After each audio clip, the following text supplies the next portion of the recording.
Welcome, everyone. Today, we're diving into a crucial part of SEO, finding your winning keywords. Let's start by talking about the balance between keyword difficulty and potential. It's essential to know how to prioritize your SEO efforts effectively. Key point 1. Evaluating keyword competition is vital. Focus on terms that not only align with your goals, but also offer a realistic chance of ranking. Key point 2. Consider the traffic potential. Choose keywords that will actually attract meaningful visitors to your site. Key point 3. Finally, we'll explore practical strategies to help you score some quick wins. By targeting the right keywords, you can achieve early results that validate your strategy. Now let's dig into why keyword analysis truly matters. Imagine you're standing at the edge of a vast forest. Each tree, a keyword. Some are towering, difficult to scale. Others, shorter, sturdier, and brimming with ripe fruit just waiting to be picked. The real question is, which trees are worth your energy? Today we're diving into why keyword analysis matters. This is slide 2 of 7, and how it serves as the secret weapon of smart SEO. First up, resource optimization. You wouldn't pack for Everest if you're just hiking the local hills, right? Same principle applies to keywords. Focus on the ones you can realistically rank for. It's about working smarter, not harder. Next, traffic generation. The right keywords, they're like magnets. When you align with what your audience is already searching for, you're no longer shouting into the void, you're sparking real conversations. Third, quick wins. Early victories build momentum. Target strategic keywords you can rank for quickly. That early traction makes climbing the bigger trees much easier later. And finally, ROI maximization. SEO isn't free, it's an investment. The right keywords ensure you're not just attracting clicks, you're driving real, measurable returns. So how do you actually pull this off? In 4 steps. 1. Learn the basics. Understand what makes a keyword valuable. Search volume, difficulty, intent. No need to overcomplicate it, just master the fundamentals. 2. Audit your site. Identify your strengths and your gaps. It's like checking your gear before a long climb. You need to know what you're working with. 3. Plan your content. Map each keyword to a specific action. Blog posts, landing pages, resource hubs. No keyword should be left floating without a home. 4. Track and improve. SEO isn't set it and forget it. Monitor your pages, double down where you're winning, and pivot when you're not. You're sizing up a mountain range. Some peaks are jagged monsters, practically vertical walls. Others, smooth trails you could jog up before breakfast. That's exactly what measuring keyword difficulty feels like, figuring out which climbs are worth the effort. We're now on slide 3 of 7, measuring keyword difficulty, and this is where strategy beats brute force. First, check difficulty scores. Grab a tool, Ahrefs, SEMrush, Moz, and plug in your keywords. They'll give you a percentage. Higher number, tougher climb. Lower number, easier win. It's not perfect, but it's a powerful shortcut to avoid wasting time on impossible battles. Second, analyze the SERP competition. Who's already on page 1? Is it giants like Amazon, or niche blogs and scrappy forums? If it's forums and blogs, that's your green light. The gatekeepers aren't invincible. You've got a shot. Third, assess authority signals.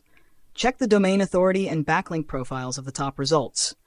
It's like seeing how much armor your opponents are wearing before stepping into the ring. If they're stacked with high authority links, you'll need to bring your A game, or pick a softer target. Last, look at SERP features. Featured snippets, ads, people also ask boxes. These crowd the results and steal attention. Even if you hit number 1, a crowded SERP might still siphon off your traffic. At every step, remember, you're not just learning theory, you're building a map. You're auditing your chances. You're planning content that fills real gaps, and you're adjusting along the way so you don't end up scaling the wrong mountain. Feeling warmed up? Let's move on to evaluating keyword potential, because difficulty is only half the story. Opportunity is where the real magic happens. You've just found a treasure map, but it only shows where the treasure might be buried, not how much gold is actually there. Would you spend months digging without knowing if it's worth it? Yeah, me neither. That's why today, slide 4 of 7, we're talking about calculating traffic potential. So you chase the gold, not the dust. First step, check search volume. Start simple. Use tools like Ahrefs, SEMrush, or Google Keyword Planner to see how many people are searching for your keyword each month. No mystery here. Higher search volume means more potential visitors. But remember, volume alone isn't enough. Next, apply position-based click-through rates, CTR. Because here's the deal, ranking number 1 gets you way more clicks than ranking number 7. It's not linear, it's brutal. First place might get 30% of the clicks. Third, maybe 10%. Page 2, you're invisible. So adjust your expectations based on where you think you'll realistically rank. Then, calculate real traffic value. Multiply your expected traffic by your site's conversion rate and the value per conversion. Say you attract 1,000 visitors and 5% of them buy a $100 product. Now you're not just guessing, you're putting real revenue on the table. At every step, keep this in mind. Learn the basics. Audit your actual opportunities. Plan content that meets real demand. Track, measure, and adapt when reality kicks in. Because when you stack difficulty and potential together, that's when SEO stops feeling like a lottery and starts playing out like chess. Now, ready to learn how to score your keywords like a pro? Let's keep going. Finding winning keywords is about precision. It's like tuning a radio. You twist the dial, adjusting bit by bit until the static fades and the signal comes through loud and clear. Today, on slide 5 of 7, we're zeroing in on finding the sweet spot. First, balance difficulty and volume. Don't chase Everest-level keywords, and don't settle for the ones no one's searching. Aim for the middle. Moderate competition, strong volume. Big enough to move the needle. Achievable enough to win. Second, consider your site's authority. If you're just starting out or still gaining traction, target long-tail, low-difficulty keywords.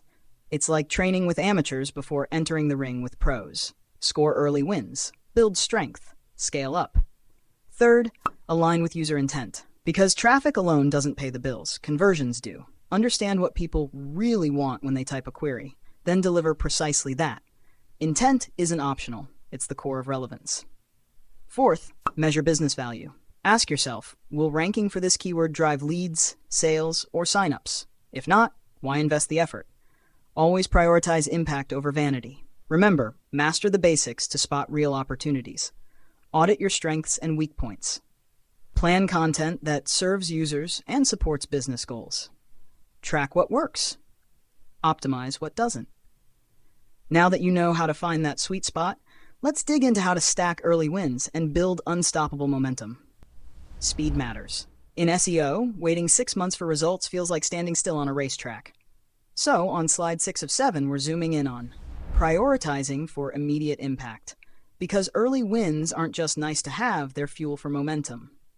First move, cluster-related keywords. Think of keywords like puzzle pieces. When you group similar terms, you can tackle an entire topic with one strong, comprehensive piece of content. No more writing 15 lightweight posts. Build one heavyweight champion instead. Second, apply selection criteria. Filter with precision. Ask yourself, does this keyword align with our business goals? Can we realistically rank for it? Does it drive real traffic? Be ruthless. Focus only where you can win, and win big. Third, map to your content plan. Don't let valuable keywords rot in a spreadsheet. Assign each one to a real initiative. A blog post, a landing page, a campaign. Turn strategy into execution. Because ideas are cheap, execution is everything. And always, learn the basics to spot real opportunities. Audit what you have and what you need. Plan content like a general mapping a battle. Track what's working and pivot fast when it's not. We're almost there. Next up, turning this raw strategy into a final, practical blueprint you can actually use. As we move into the implementation and refinement phase of your strategy, it's important to focus on a few key areas that will keep you ahead of the curve. First, track performance consistently. I recommend monitoring your rankings, traffic, and conversions on a weekly basis. This allows you to respond quickly and adjust your keyword targets based on real-world data. Being agile is key to staying competitive. Next, reassess the competitive landscape regularly. Review changes in the SERPs on a monthly basis. Staying aware of new entrants or shifts in keyword difficulty can offer valuable insights to fine-tune your approach. Finally, watch for emerging opportunities. I suggest conducting a quarterly scan for new or seasonal keywords. This helps you stay aligned with evolving search trends and capitalize on timely traffic. By staying focused on these areas, you'll strengthen your keyword strategy and generate better results from your content initiatives.